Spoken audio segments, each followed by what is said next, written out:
Masih dengan Profesor Kardus, tak berijazah tapi jenius. Ya, stellar atau bintang. Bintang adalah objek paling dominan di alam semesta. Bintang-bintang di alam semesta tercipta ketika kumpulan awan kosmik nebula yang mayoritas merupakan hidrogen, baik hidrogen 1 atau protium, hidrogen 2 deuterium, dan hidrogen 3 tritium mengalami keruntuhan gravitasi. Tertarik gravitasi horizontal memampatkan diri memadat melalui proses general relativistik atau relativitas umum hingga mengalami reaksi nuklir, yaitu proses fusi di suhu jutaan derajat Celcius, di mana isotop-isotop hidrogen fusion tergabung membentuk plasma fusi helium. Bintang-bintang muda dan remaja memiliki berbagai ukuran, bentuk, dan jenis. Mereka terlahir dari awan kosmik, protostar atau bayi bintang, hingga menjadi bintang remaja seperti bintang tipe G, yakni seperti matahari kita.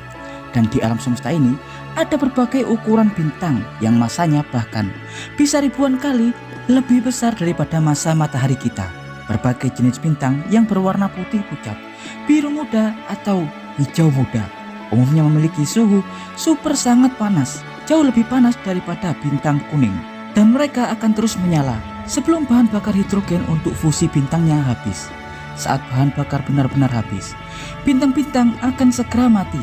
Saat itu, bintang akan berevolusi atau membentuk raksasa merah. Pada fase ini, bintang tua yang kehabisan bahan bakar hidrogen akan mati, meledak dahsyat dalam supernova atau mengalami keruntuhan gravitasi yang dapat melahirkan mayat bintang atau sisa-sisa bintang.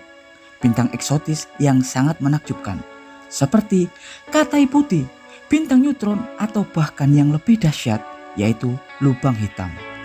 Dan kali ini, Profesor Kardus akan mengulas proses terbentuknya sisa-sisa bintang atau mayat bintang menjadi bintang-bintang eksotis.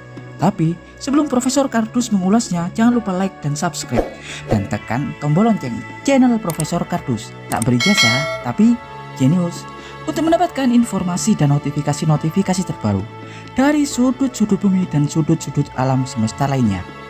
Ya, sisa-sisa bintang atau bintang mayat seperti katai putih, bintang neutron, dan lubang hitam terbentuk dari evolusi bintang atau stellar evolution yang telah mati atau sedang sekarat karena kehabisan bahan bakar.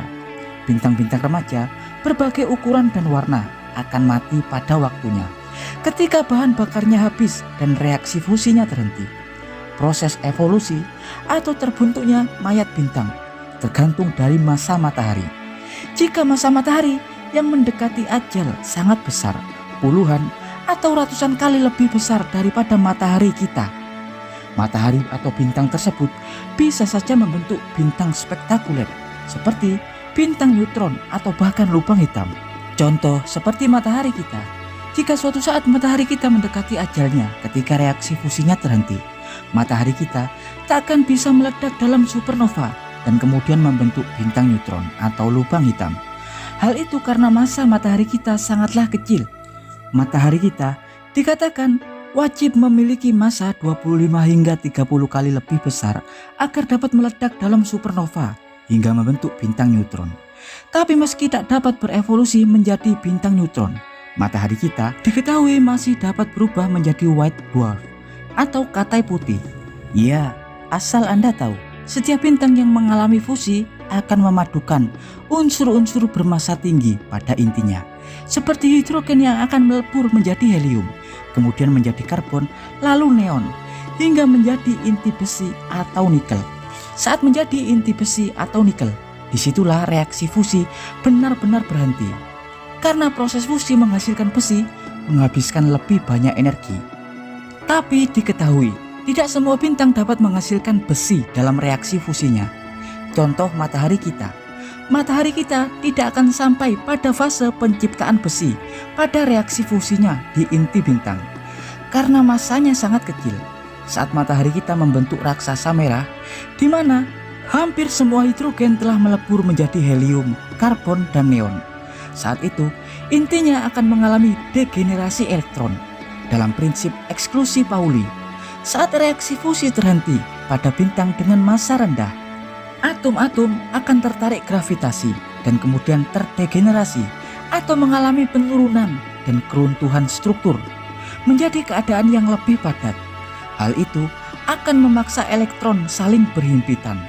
Tapi elektron-elektron tidak akan runtuh lebih dalam seperti yang terjadi pada keruntuhan dahsyat bintang neutron. Ya, batas keruntuhan atau tekanan degenerasi elektron ketika raksasa merah memadat menjadi katai putih menekan atom-atom ke struktur hingga membentuk katai putih. Hal tersebut disebut batas Chandrasekhar. Diberi nama seperti nama seorang fisikawan India, Subrahmanyan Chandrasekhar, yang menghitung batas keruntuhan tersebut. Disinilah katai putih terbentuk dari raksasa merah yang terdegenerasi elektron. Jadi suatu saat nanti jika matahari kita mati, nantinya matahari kita akan berubah menjadi raksasa merah, kemudian terdegenerasi membentuk katai putih. Tapi hal yang berbeda terjadi pada pembentukan bintang neutron. Bintang neutron adalah objek berukuran kecil, mungkin hanya berukuran sebuah desa kecil sekitar 10 km yang memiliki massa minimal 1,4 kali lebih besar daripada massa matahari kita. Jadi massa bintang neutron dengan ukuran 10 km jauh lebih besar daripada seluruh planet di tata surya kita jika mereka digabung menjadi satu. Bintang neutron sangat menakjubkan. Hampir seluruh strukturnya terdiri dari partikel neutron yang memadat. Bintang neutron terbentuk dari bintang yang memiliki massa sangat besar, antara 35 hingga 40 kali lebih besar daripada massa matahari kita. Raksasa merah dengan massa yang sangat besar akan mengalami degenerasi atau keruntuhan gravitasi lebih besar daripada bintang yang bermassa kecil. Jika bintang raksasa merah bermassa kecil mengalami degenerasi elektron atau proses keruntuhan gravitasi maksimal hanya sampai di batas Chandrasekhar dengan massa 0,7 hingga 1,4 massa matahari, di mana saat itu atom-atomnya tidak bisa memadat lagi lebih dalam, yang otomatis akan membentuk struktur katai putih. Tapi tidak bagi raksasa merah dengan massa besar antara 30 hingga 40 kali massa matahari.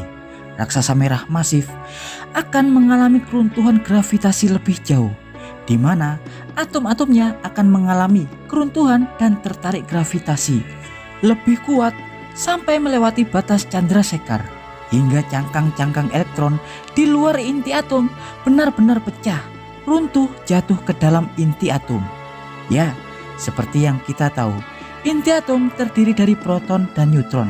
Pada fase elektron terjatuh ke inti atom, elektron-elektron yang bermuatan negatif akan jatuh dan ditangkap oleh proton. Penangkapan elektron oleh proton akhirnya membentuk muatan netral atau neutron.